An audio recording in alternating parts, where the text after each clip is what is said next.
Annyeonghaseyo. Grabe, wala akong makita sa bangs ko.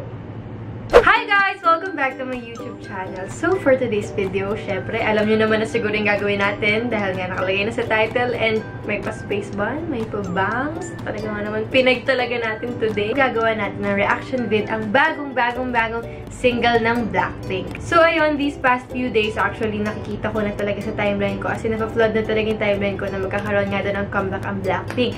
And disclaimer lang guys, wala ako masyadong alam talaga sa K-pop. Like, yung sobrang alam ko yung background nila, kung ilang taon na sila, or what's their full name. But, kilala ko yung Blackpink. Actually, nung grade 6 ako, sobrang fan din talaga ako ng 2NE1. Yun yung una kong group na pinapanood doon. Talagang memorize ko pa yung dance steps ng Pretty Boy.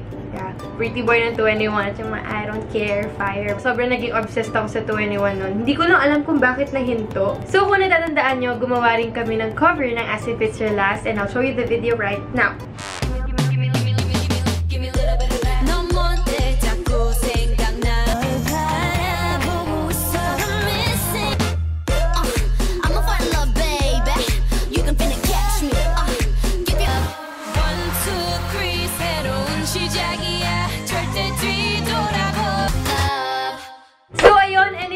A million views, kaya maraming salamat po sa lahat po ng mga nood. Sa mga comments din po na positive, maraming salamat. At sa mga negative comments naman, okay lang po yan. Alam ko naman na hindi din po talaga sobrang perfect ng video. I accept constructive criticisms naman, so it's fine with me. So, yun na nga, ang dami kong sinabi. Pero ang point ko na naman talaga dito is pati ako, na-excited ako na magkakaroon na ulit ng bagong song, yung Blackpink.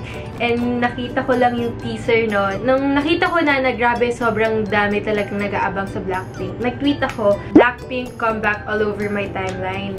Should I make a reaction video? What do you guys think? Yun yung sabi ko. And sobrang daming response na I should make one. So, ayun na nga, ito na tayo ngayon. Actually, this will be my first time na mapapanood ko siya. So, sobrang natatempa ko talaga kanina panoorin. Kaso nga, I'm saving it for this video. Hindi ko na siya pwedeng panoorin kasi mas maganda, mas raw. So, first time ko talaga makikita yung music video.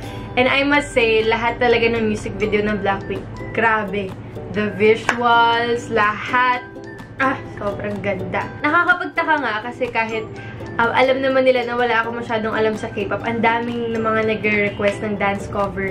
Ang dami, nung nag-mic drop ng BTS, sobrang dami nagre-request sa akin. Dapat talaga gagawa ko ng video nun. Hindi ko alam kung ba't hindi natuloy. So, hi sa mga Blink dyan. Hindi ko kasi alam kung paano mo masasabing fan ka. Like, sobra ba dapat kilala mo yung isang artist or parang hinahangaan mo na talaga siya. Kasi ako talaga hinahangaan ko talaga yung Blackpink. I like them.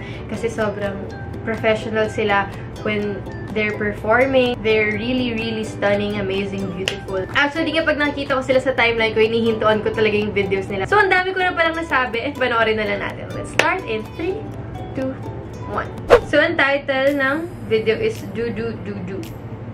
Tama ba? Oh my God, nakaka-excite. Tama ba? Kasi nakikita ko sa timeline ko, ngayon na lang ulit sila nag-release ng single. Okay, let's start! Oh my God, ba't kasi excite ako masyado? Paano pa kaya yung talagang sobrang nasubaybayan na yung Blackpink? Oh my gosh.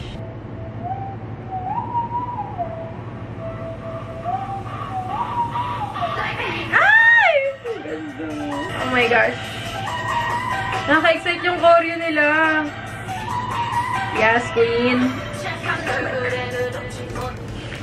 Guys, nakikita niyo ba kung gaano ka-flawless si Jennie? Oh my God, ala. Yung pusa niya, pusa ba yung aso? Parang aeroplano. Ang ganda. I love her dress. Wait. Jisoo! Uy, yung light stick!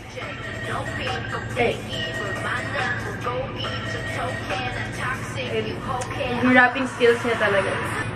Yes, Rose! Oh my God, ang ganda na suot niya. Paano sila naging gano'n ka? Walang force. Isa ka pa, Jesus! Woo! Hey! Let's go. Ang ganda na suot ni Jennie. Hey. Teaser pa lang, alam ko sobrang catchy na ng song eh. Yes! Ay, gusto ko to! Ang ganda talaga ng music videos nila. Sobrang Instagrammable. Instagrammable. Hey. Bagay sa akin yung ganyang hairstyle. Oh. Yes. Parang nangyari sa akin yun ng concert.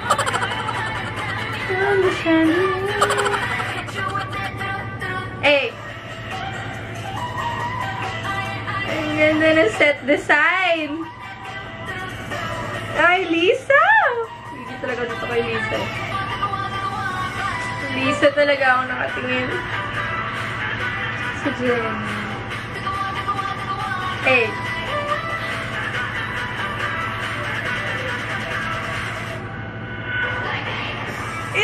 Oh my God, my dance break!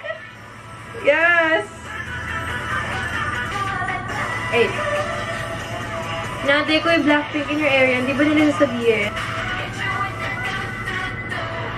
Yes! Wait! Look at that! Look at... Parang mga mannequin na... Ba't ka ba pinanood? Bumaba lang yung self-esteem ko. Okay, so I just finished watching it for the first time. Wow. Alam mo yung feels is sobrang vibrant, ang sarap sa mata, and then yung attitude nila, kung paano nila dalhin yung sarili nila. Ako, kahit hindi ko naiintindihan yung lyrics, syempre hindi ko naman alam yung meaning. But, makikita mo sa facial expression nila na, alam talaga nila yung ginagawa nila. Ang ganda ng song, sobrang catchy niya for sure. Maririnig ko na din to everywhere. Ano ba tawag dun? Di ba parang bias? Bias yung parang favorite mo sa group. Siguro for me, si Lisa din talaga. Nung una kasing napanood ko talaga yung Blackpink, ang una kong napansin din talaga dun is si Lisa. Grabe yung stage presence niya, yung attitude niya, yung personality niya. I love it. Pati yung pag-rap niya. It's amazing. Sobrang stunning, sobrang fierce. Dito sa music video, for me, lahat sila talaga nag-excel. Wala din talaga akong masasabi. Lahat sila may kanya-kanyang style. But for me, Jennie caught my attention actually. And Lisa. Or baka bias ko si Lisa, but Jennie was stunning, amazing. Of course, Jisoo and Rosé din, grabe. Wala din naman talaga akong masabi sa kanila. Ang susunod naman na inaantay ko na dito is yung dance practice nila. Siyempre, doon natin makikita yung buong choreo. And I can't wait to see the choreo. Gusto kong makita. Kasi, yung mga choreo nila sobrang ganda rin talaga. I don't really know the meaning of the song, but you can comment down below kung ano ibig sabihin ng song. Like, turu-turu-turu. Kasi, I swear, hanggang ngayon, umiikot-ikot talaga siya sa utak ko. Turu-turu-turu hanggat mamayang gabi, hanggang sa pagtulog ko, feeling ko, yun yung music na. Mga LSS talaga ako. Hindi ko talaga mag-gets kung paano nila napepeg yung bangs na aabot sa mata. Kasi wala na akong makita. Dami ding nagtatanong sa akin, at Riva, pa bago-bago daw yung buhok ko. Ano ba daw ba talaga yung buhok ko? Guys, ano lang to, fake bangs lang kasi to. So, pag nagugulat kayo na, ay, new hairstyle, sa next video ko, nakaside na naman yung bangs ko. Well, hindi talaga siya permanent. Naka-clip lang siya na bang. So, may gusto lang tayong i-peg today. Sana, no? Magka-concert sila dito sa Manila. I really want to watch it live. So, guys, if you want to watch the music video of Blackpink, I will link it down below. You can watch it. Ano pa ba? Yun lang naman ata siguro. I forgot how to do a reaction video na to. Overall, I really loved it. Walang halong eme or what. Sabihin ko naman if my part na, ay, ayoko yun. Ay, parang hindi siya impressive. But guys, just ka naman, sino naman hindi may impress na sa music video? It was so powerful. Bad words, pero wala na. If you guys have any suggestions kung anong gusto nyong gawan ko ng dance cover, kahit naman hindi about Blackpink, any K-pop dance na sana, magawa ko. As if sorry, di lahat ng laway ko gumagana. So, hindi ko rin talaga masisisi kung bakit trending ngayon yung Blackpink. Kasi nga, they deserve it actually. Kung ano meron silang, they deserve it. Kasi sobrang talented nila. So, that's it guys. Thank you guys so much for watching. Don't forget to subscribe to my YouTube channel. Bubbles. Follow me on my social media accounts. And I'll see you guys soon. Bye! Say bye! Bye! Hit you with a doo-doo-doo-doo.